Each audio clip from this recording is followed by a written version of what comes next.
Yes, today we are going to study environment management from science section 2. Okay, so what environment is? It is no very sensitive topic which no everybody is close to that topic, but still human being we don't know at all respect all those environmental issues and all.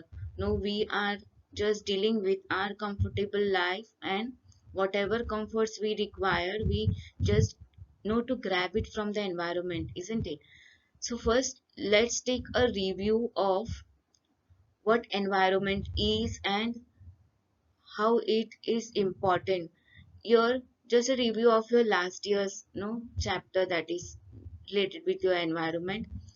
That is, there is a food chain in the environment. What food chain? You could see here just a straight food chain, that is flower, that is a producer, caterpillar which depends on that flower as well as the leaves, and the frog, it depends on that caterpillar. Then the snake, it depends for the food on the frog, and the owl, it feeds no on the snake. So all these things are dependent on each other. Where is human being? Where are you going to place human being? Okay, so these are, we eat all those things. In China and all, they eat all these things. This is a food chain in the environment. No, everything depends on each other, or every living creatures depend on each other.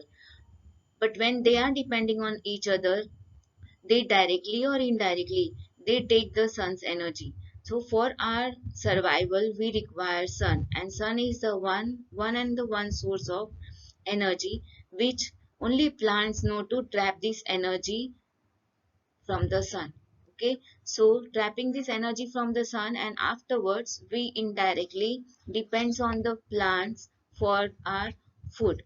Okay, so here producers are there in the environment. Producers means these are the plants. Then the consumers are then classified into herbivorous, no, carnivorous, isn't it? Then again, according to the energy level or according to the energy transfers, these again they are classified into no first tropic level, second tropic level, or either the herbivorous, carnivorous, or omnivorous. Okay, so according to their food level as well as energy level, they are being classified. Producers are in more quantity, isn't it, than the herbivorous. Herbivores are in more quantity or more number than that of the carnivorous. Think if carnivorous increase in more number and herbivorous decrease, what will happen? Carnivores are going to eat all the herbivores, and in between one consumer will be lost. If herbivores lost from the environment, what will happen? We are not going to eat the leaves and flowers all the time, isn't it? Or either the carnivores are not going to eat leaves and flowers. They cannot at all. So they will also die. So all these things, if one of the thing is lost from the environment, then further the chain will be affected. Our whole earth is like, it is one body. No, earth is one body, isn't it? Here we were talking about the producers, the consumers, primary, secondary, and then the tertiary. But before that, I was talking about earth is one whole body, like we have our body, and in our body we have different types of organs, we have different types of system, isn't it? If one organ is removed out from our body, nothing is going to happen. No, what is going to happen? Suppose if you remove out lungs from your body, are you going to survive? No. So every part of your body or every organ of your body, every cell of your body is very important for your survival. If anything is harmed inside, the whole system, the whole organism is harmed. The same thing, the earth is one body. Okay, and we are either the cells, we are units of that earth. And if anything harms, if any of those things are harmed, naturally the earth is going to suffer, earth will be harmed. Okay, Or suppose if one of those organisms are increased or decreased, it is like the causing of cancer to our body. No, some of the cells increases in number, same thing it is. Same thing you take consider the earth as. Earth is nothing but it is a living body. So in that all the things which are there, either it can be the biotic factors or it can be the abiotic factors. These are very very important. Okay, and if they are being destroyed also, then what will happen, or either we pollute it, what will happen, the same thing what happens in our body when pollution causes. You have a, you know that when now coronavirus, if it enters your body, what it is going to harm, the same thing is harming the environment when we are causing pollution to our environment. Okay, so here could see in this picture how the things are producers, how they are dependent, no, how producers or primary consumers are dependent on producers, secondary consumers are dependent on primary consumers, tertiary consumers are further dependent on the secondary consumers, and after their death they get dissolved in water, or either they mixed with the soil, and in the soil the dead bodies are there. These are being decomposed by the decomposers or the bacteria or the fungus or some microorganisms which are present in the soil, okay, or in the environment. And again this nutrition, this decomposed material in the form of nutrition, plants plants absorb for their growth and development. So this way the cycle keeps on maintaining. So there are different types of cycles here in our environment, you know that, no, oxygen cycle, carbon cycle, phosphorus cycle, nitrogen cycle, water cycle. So if this cycle also is disturbed in between, the environment is going to be harmed. What, why we are have to study this about the environment first? Because we completely depend on the environment for oxygen, for our phosphorus, for the nitrogen, for the proteins, no, for on the plants, completely depend on the atmosphere, completely depend on the environment, the water, no, all these are biotic factors. If we think these are not living, no, air, soil and water, they are non-living things, but still if non-living things remove out from it, are you going to survive? Are you going to survive without air? Are you going to survive without water? Are you going to survive without the soil? Okay, so all these things matters a lot to know about the environment. Here there is again a relation between the environment and the ecosystem. Ecosystem, a small system, no, system in which all the organisms are there living in an harmony, no, without disturbing each other. So you could see this is one ecosystem here, no, it is one pond ecosystem. If you go on the land you will find the land ecosystem or the tertiary.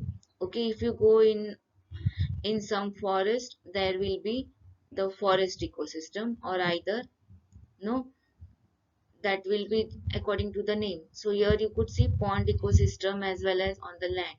So on the sunlight when sun arrives, no, heat is being given out from the sun. This heat is being trapped for making the energy, for making the food. No, plants trap this energy. We don't have capacity to trap this energy.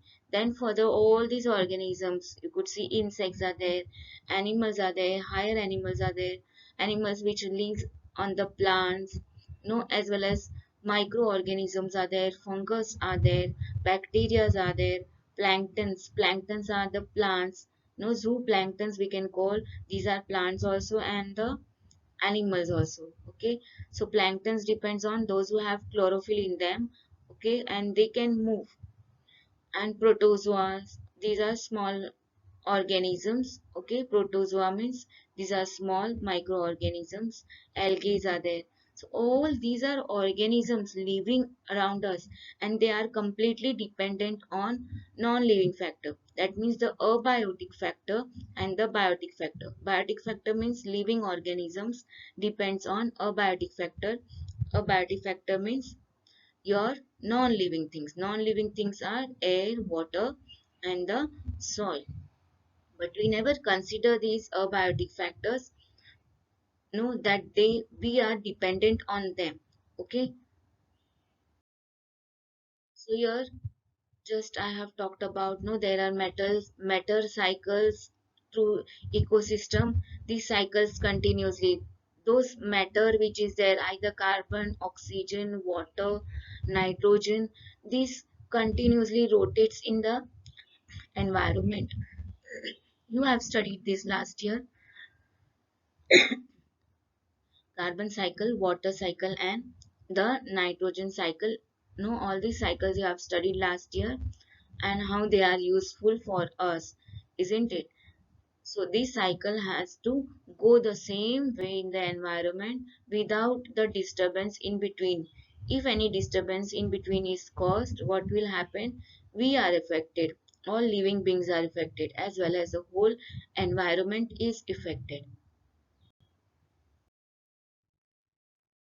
Again, there are more cycles there where, no, last year you have studied about carbon cycle, nitrogen, water, oxygen. There are still more matter which is revolving around in the atmosphere. This is phosphorus. There is again, no, there are many other things other than the phosphorus, other than the nitrogen. No, many things are there which keeps on revolving or keeps on rotating in the environment. So we completely depend on our food substance as well as on this cycle. If water cycle is harmed in between, what is going to happen? Okay, we will not get the same water back again. Okay, so this heat is being trapped in the environment, and this heat is again taken by the earth. Okay, and then earth, from the earth we take this nutrition through our food, and then when after our death, or either due to our breathing, respiration, we give out those substance back to the nature. Okay.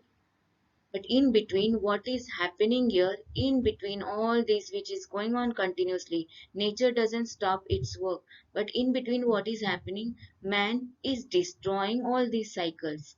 No, man is polluting in between the cycles. What is happening? There is a pollution in between your earth and the atmosphere. A lot of pollution is created, and there is a lot of disturbance taking place for rotation of this matter.